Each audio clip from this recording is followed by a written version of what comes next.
Hello, नमस्कार और आदाब मेरे सब दोस्तों को। आपके दोस्त और गाइड इरफान की तरफ से एक बार फिर आपके अपने चैनल एस्ट्रो एश्योरेंस पर आपके साथ। आज मैं आपके लिए लाया हूं ज्योतिष का एक बहुत जरूरी पहलू कि हम ज्योतिष को समझें कैसे और वो कौन सी पेचीदगियां और तरतीबें हैं जो हमें वो नतीजे देती हैं जो हम पाते हैं।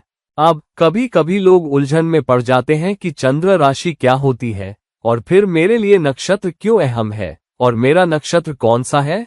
क्या नक्षत्र वो है जहां मेरा लग्न है या वो नक्षत्र जहां चंद्रमा है। तो जरा सी उलझन हो जाती है। इसलिए मैंने सोचा कि क्यों ना आपके लिए ज्योतिष को आसान बनाने की कोशिश करूं और ये भी समझाऊं कि हमारे व्यक्तित्व के निखरने की बुनियाद क्या है, हमारी सूर्य राशि के आधार पर, हमारी चंद्र राशि के आधार पर और हमारे पास कौन से नक्षत्र हैं।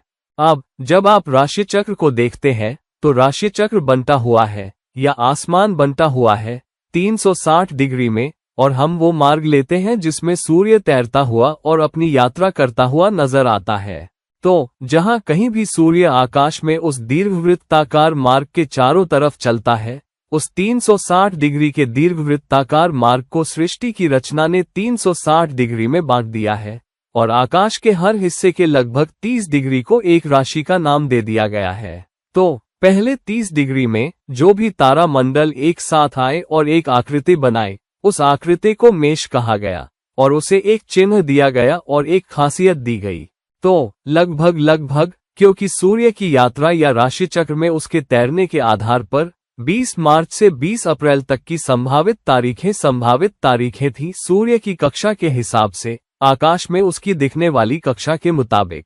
बेशक हम जानते हैं कि सूर्य नहीं घूम रहा या पृथ्वी के चारों तरफ चक्कर नहीं काट रहा, बल्कि उल्टा है। मगर इस आधार पर कि सूर्य का मार्ग या कक्षा हमें पृथ्वी से कैसी दिखती है, सूर्य की यात्रा के पहले 30 डिग्री को मेष मान लिया गया। तो मोटे तौर पर 20 मार्च से 20 अप्रैल को मेष राशि मान लिया गया। हालांकि हर साल सूर्य की यात्रा ठीक वही तारीखें नहीं लेती, कुछ फर्क होता है, मगर कुछ रिवाज के दिनों के साथ लगभग यही माना जाता है। फिर 20 अप्रैल से 20 मई तक को वृषभ राशि मान लिया गया और इसी तरह आगे। तो 360 डिग्री को 12 राशियों में बांट दिया गया, मेष, वृषभ, मिथुन, कर्क, सिंह और इसी तरह मीन तक। अब ऋषि मुनियों के लिए जो चीज जरा ज्यादा मानने लायक नहीं लगी वो ये थी कि एक इंसान सिर्फ इसलिए कि सूर्य लगभग 20 मार्च से 20 अप्रैल तक मेष में रहता है और फिर सूर्य वृषभ में चला जाता है, क्योंकि सूर्य हर महीने एक राशि से दूसरी राशि में जाता है और 12 राशियों के चक्कर को पूरा करता है, तो हर राशि के लिए एक महीना और हमारे पास 12 महीने हैं। मगर हर महीने सूर्य एक राशि में रहता है, सिर्फ उसी राशि की खासियत कैसे हो सकती है। तो सूर्य राशि को मानना थोड़ा मुश्किल लगा कि हर कोई जो पैदा हुआ, मिसाल के तौर पर 20 मार्च से 20 अप्रैल के बीच, जिसकी मेष राशि कही गई, उसकी एक जैसी खासियतें होंगी, एक जैसा व्यक्तित्व होगा। तो एक बारीक बंटवारे की जरूरत पड़ी।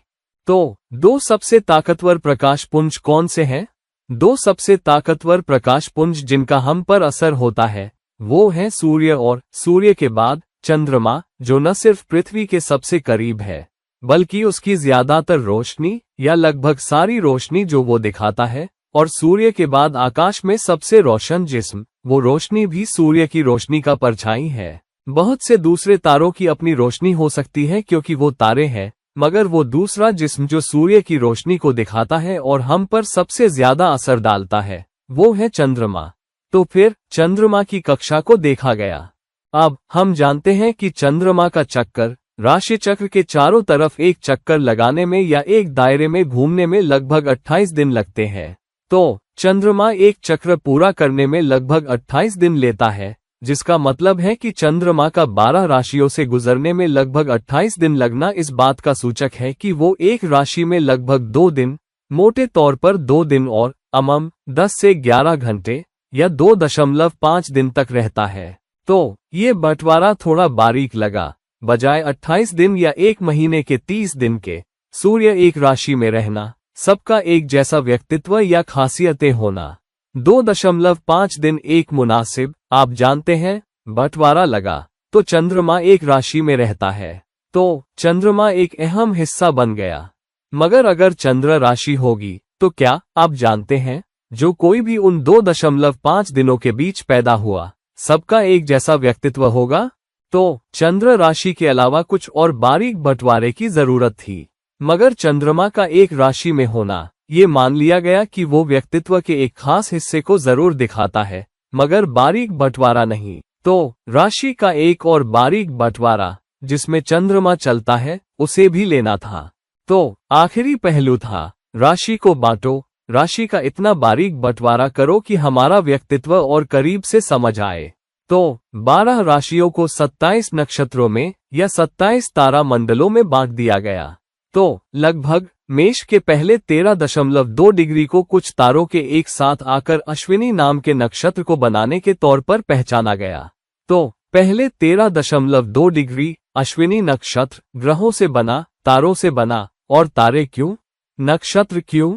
नक्श यानी नक्शा और तार यानी तारे, तो तारों का नक्शा।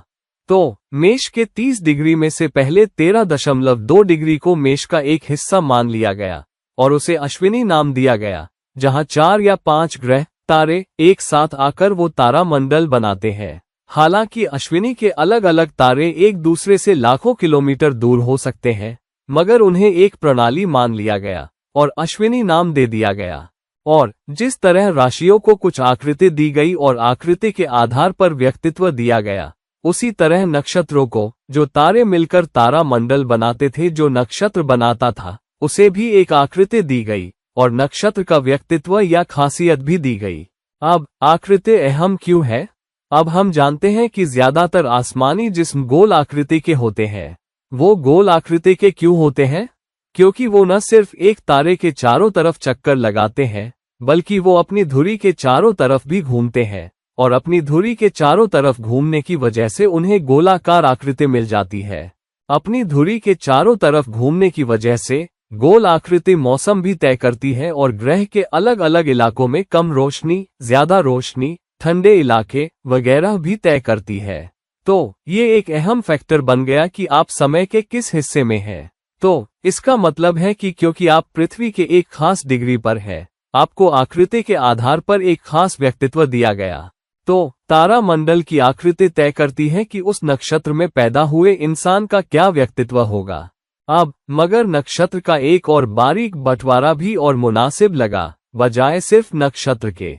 तो नक्षत्र में रखा हुआ चंद्रमा, क्योंकि चंद्रमा लगभग 28 दिन लेता है। आप जानते हैं, पूरे राशि चक्र के चक्कर में एक राशि में 2.5 दिन और एक नक्षत्र में रहने में उसे लगभग 26 और 27 घंटे के बीच का वक्त लगता है। तो ये काफी ठीक लगा। मगर एक और बारीक बंटवारा जिसकी जरूरत थी, वो था नक्षत्र के भीतर के पाद।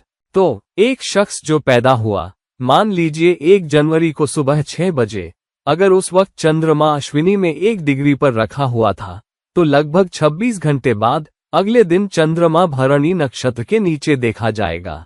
तो वो लगभग 13.2 डिग्री घूमकर भरणी में चला जाएगा। भरणी नक्षत्र, जैसा कि हम जानते हैं, 13.2 डिग्री से शुरू होकर 26.4 डिग्री तक मेष राशि के भीतर जाता है।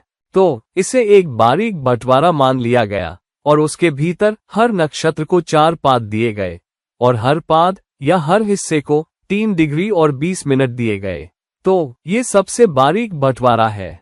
मगर नक्षत्र के भीतर एक मोटा बंटवारा व्यक्तित्व के और बारीक हिस्सों को तय करने के लिए लिया गया। पाद अहम है, मगर नक्षत्र कमोबेश उस किस्म के व्यक्तित्व का एक अहम हिस्सा निभाता है जो किसी के पास होता है।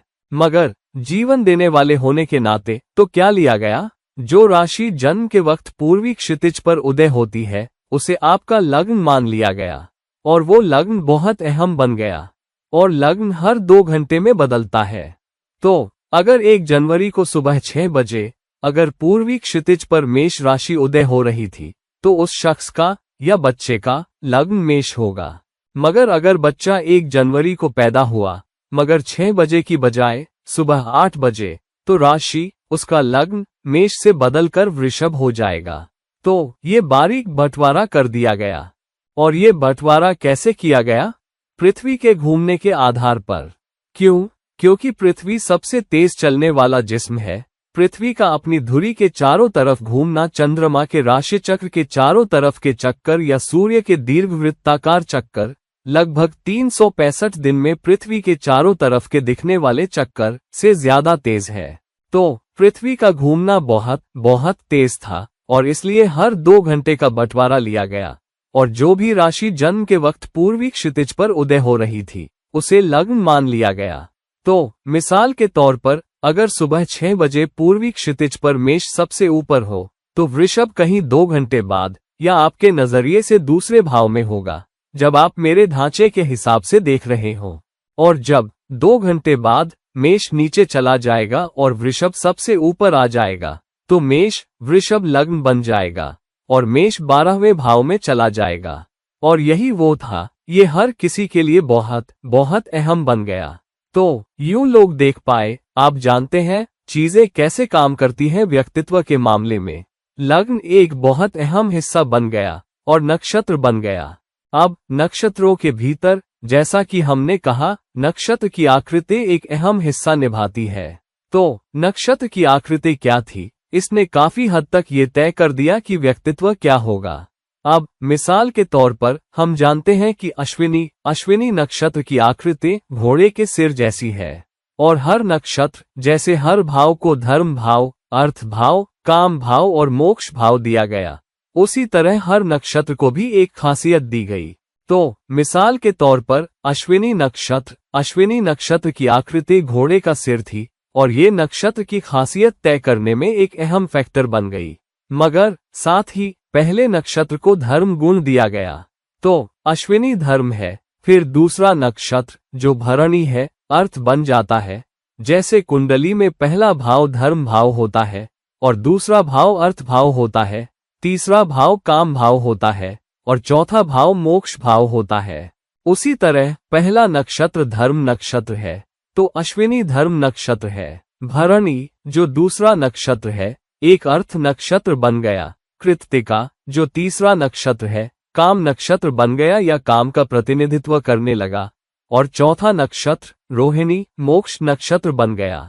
और हर एक के आधार पर वो या तो शुभ बने या आक्रामक या भौतिकवादी। तो एक शख्स जो अश्विनी नक्षत्र में पैदा हुआ, घोड़े के सिर वाली आकृति की वजह से वो कोई ऐसा होगा जो बहुत आक्रामक होगा और सरपट दौड़कर मुसीबत में पड़ जाएगा या सरपट दौड़कर कार्रवाई में कूद पड़ेगा।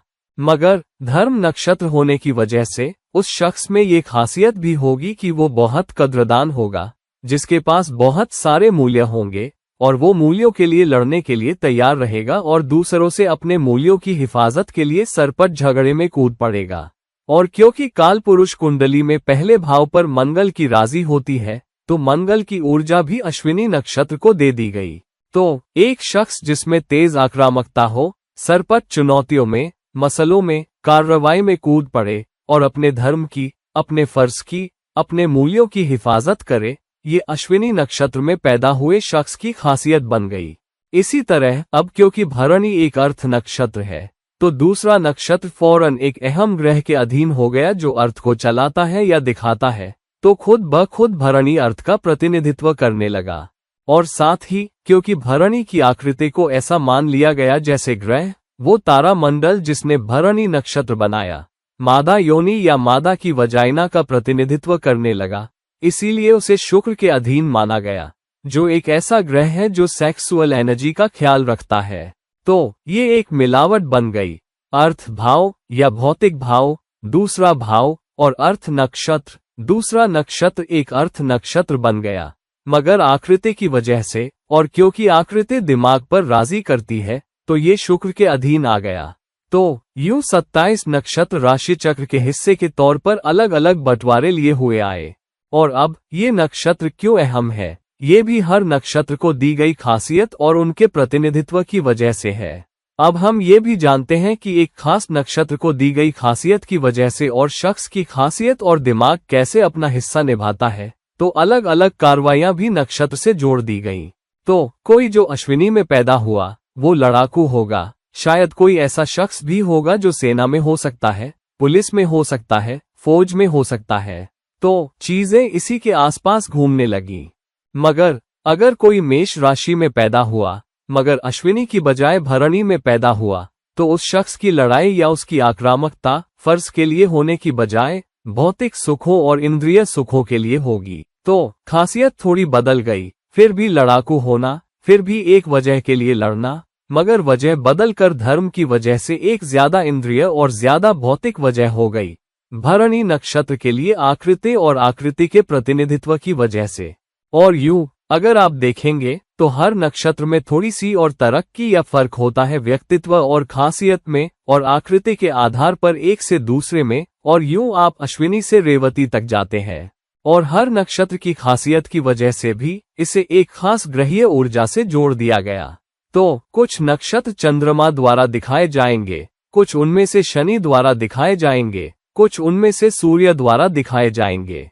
तो हर नक्षत्र को 9 ग्रहीय शक्तियों में से एक खास हिस्सा दिया गया, ग्रह नहीं, ग्रहीय शक्तियां।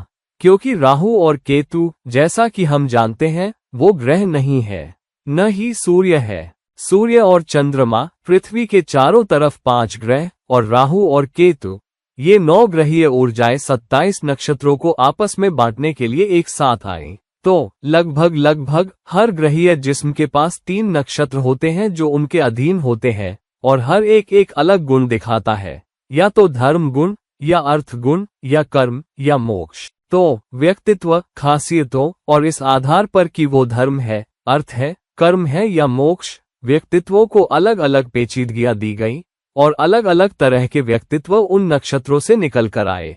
और उन कार्रवाइयों के आधार पर ऐसे लोगों को कुछ खास कार्य दिए गए और कुछ खास कार्य और व्यक्तित्व के आधार पर कुछ कार्रवाइयां ऐसे नक्षत्रों से जोड़ दी गईं।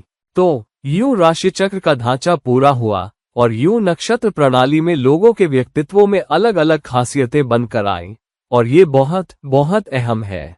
तो एक शख्स जो 1 जनवरी को सुबह 6 बजे पैदा हुआ, शायद मेष राशि में, मेष के 1 डिग्री पर, मगर उसके सिर्फ 2 दिन बाद पैदा हुआ, वो शायद 2 या 3 डिग्री पर होगा मेष राशि में और फिर भी मेष लग्न लिए हुए, मगर नक्षत्र बदल जाएगा। तो क्योंकि नक्षत्र अहम है, क्योंकि चंद्रमा उसमें रखा हुआ है और दिमाग सबसे अहम है और चंद्रमा दिमाग पर राजी करता है, उससे थोड़ा अलग व्यक्तित्व निकल कर आता है और इसी तरह आगे। तो ये लगभग मेरे दोस्तों नक्षत्र प्रणाली क्या है और कैसे अलग अलग पेचीदगियां, आकृति, वो ग्रह जो इसे बनाते हैं और राशि के भीतर राशि की खासियत भी इसे दिखानी होती है और चाहे वो धर्म, अर्थ, कर्म, मोक्ष वाला हिस्सा हो, उसे भी लाना होता है।